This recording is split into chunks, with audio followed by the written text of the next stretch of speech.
The academic institute was a marvel of intergalactic design, a sprawling, sleek structure with interconnected domes, each representing a different biome, atmosphere, and climate for its diverse student body. It was renowned across the galaxy as a place where knowledge, culture, and species mingled freely. In one of these domes, a special class was convening, its focus today on interspecies relationships. Students from across the stars were abuzz with excitement, each one eagerly waiting to show off their pets. Though to most species, these animals were much more than mere pets. They were companions, almost partners, and sometimes even extensions of their own minds. The various alien students brought forward their creatures one by one, each unique and seemingly brimming with intelligence. For many alien species, these pets were chosen carefully, creatures who shared a telepathic link with their owners, capable of complex communication and thought. A gentle purple-skinned creature from the misty planet Acheron brought a floating orb that glowed with shifting colors, each hue reflecting the creature's mood or intentions. Its owner explained that through their telepathic connection, they could share not only thoughts but sensations. Another alien, with scales and 3 arms, had a smaller creature resting in the crook of one elbow that exuded calming pheromones, enveloping the nearby students in an aura of peace and tranquility. As these advanced creatures were introduced, murmurs rippled through the room about the strange concept of human pets. Among galactic species, Deathworld creatures like those from Earth were often regarded with a mixture of awe and alarm. Earth was infamous as a planet where creatures adapted to survive in highly variable, often lethal environments. To most species, Deathworld pets seemed untamed, their loyalty and obedience suspiciously inexplicable without telepathy or mental bonding. Then, with the quiet padding of footsteps, Alex, the class's only human, arrived. By his side trotted Max, his large, shaggy German shepherd. Max's amber eyes sparkled with intelligence and curiosity as he scanned the room, nose twitching in anticipation. He was an imposing sight, a creature with a powerful build, broad chest, and sharp, aware gaze. The aliens stared, some of them instinctively stepping back as they took in Max's appearance. His sheer size and muscular frame set off every instinct honed by millennia of caution. Alex introduced himself and Max with a smile. "This is Max. He's a German shepherd, a very loyal breed on Earth," he said proudly, patting Max's head. Max let out a soft woof, which might have been reassuring to the human, but to the alien class, it was another story entirely. Max took a few steps forward, sniffing the air and turning his gaze on each alien in turn. His body language was relaxed, his tail wagging, but to the aliens, it looked like he was sizing them up, calculating their movements. A ripple of unease spread through the group as Max padded closer, sniffing curiously at a feathered student who seemed on the verge of taking flight. Whispers filled the room as the students exchanged telepathic messages of confusion and mild panic. How could this creature, a beast from a death world, without the ability to share thoughts or communicate telepathically, be domesticated? As Max continued to explore the room, the alien students communicated through a flurry of mental exchanges, their thoughts weaving together like a tapestry of anxiety. The telepathic link they shared was not just a means of communication. It was a lifeline that bound them to their pets, those creatures who mirrored their thoughts and feelings. The absence of such a connection between Alex and Max baffled them. How can he control that beast? One student projected, a slender being with iridescent skin and large, expressive eyes. It's massive, and it has no mental bond. It could be dangerous. Look at its teeth, another thought, their focus fixed on Max's powerful jaws. How can he trust it? What if it decides to attack?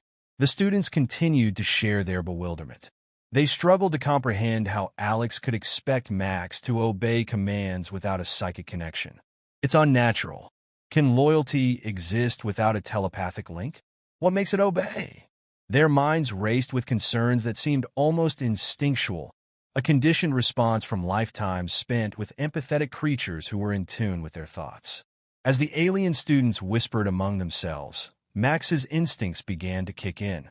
Sensing the skittishness of the aliens, he moved among them with an inquisitive gait, nudging at their legs with his nose as if attempting to corral them into a cohesive unit.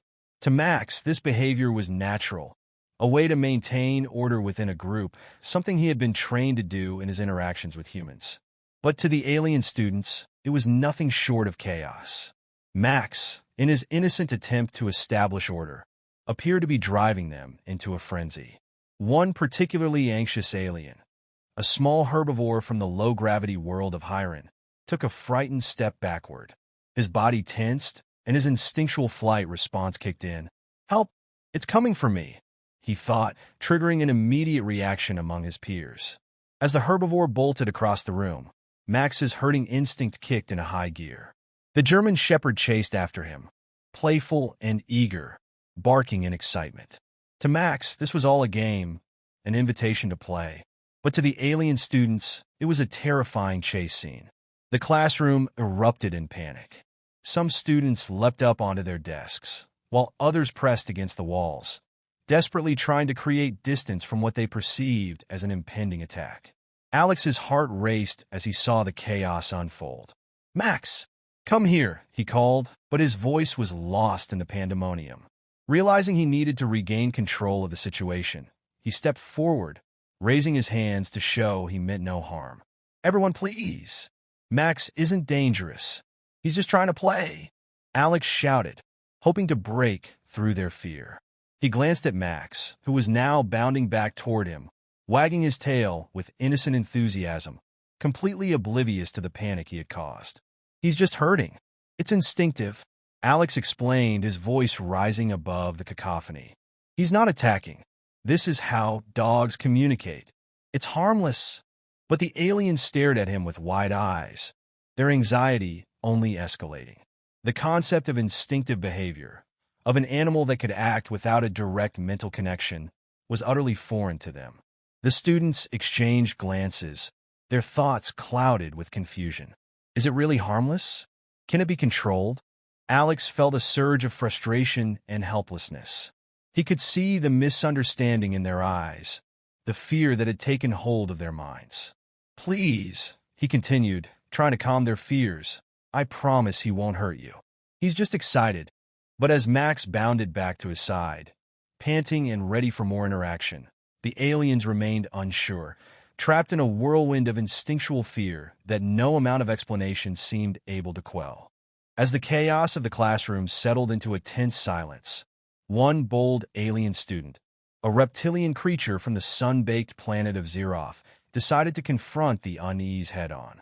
Unlike his classmates, who were huddling in anxious groups, he approached Max with a curious glint in his eye. His scales shimmered under the artificial lights, reflecting hues of green and gold, and his long, whip-like tail flicked with nervous excitement. "I want to understand," he communicated silently, extending a hand towards Max.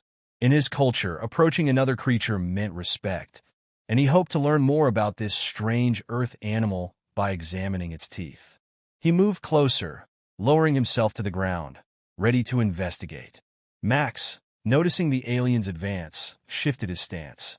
He had been trained to be friendly, but he was also fiercely protective of Alex. As the reptilian student drew nearer, Max's instincts kicked in, sensing a potential threat to his human companion. With a deep growl rumbling in his chest, he locked his gaze on the approaching figure. The sound echoed through the room, sharp and foreboding. The alien froze, his hand halted midair as fear shot through him. "What did I do?" he thought, panic rising as he quickly registered Max's growl. The low warning growl sent shockwaves of terror through the rest of the class. In an instant, what had been mild anxiety erupted into full-blown chaos once more. The reptilian student recoiled, scrambling backward, his instincts screaming at him to flee. "It's attacking," he thought, broadcasting his terror through the telepathic bond he shared with his classmates. The other students felt the spike of fear and quickly reacted, retreating toward the walls or climbing atop desks. Whispers of alarm swept through the classroom like wildfire, thoughts racing in unison. "It's a predator. We must escape." Alex watched in horror as the situation spiraled out of control. No, no, Max. It's okay, he shouted, stepping forward. He could see the terror etched on the faces of his classmates, their thoughts a chaotic mix of fear and confusion. He needed to defuse the situation before it escalated further. Everyone, please. Max isn't dangerous, Alex called out, his voice trembling slightly, but firm.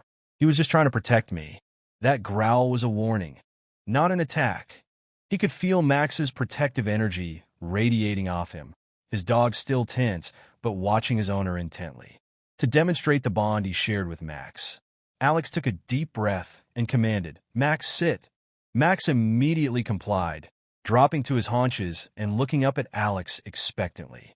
The alien students watched in awe, their fear mingling with disbelief. He obeys commands? One thought, the realization dawning slowly. "Max, roll over." Alex continued, and with a swift motion, Max rolled onto his back, exposing his belly, a clear sign of trust and submission. "Now shake," he commanded, and Max offered his paw, tail wagging enthusiastically.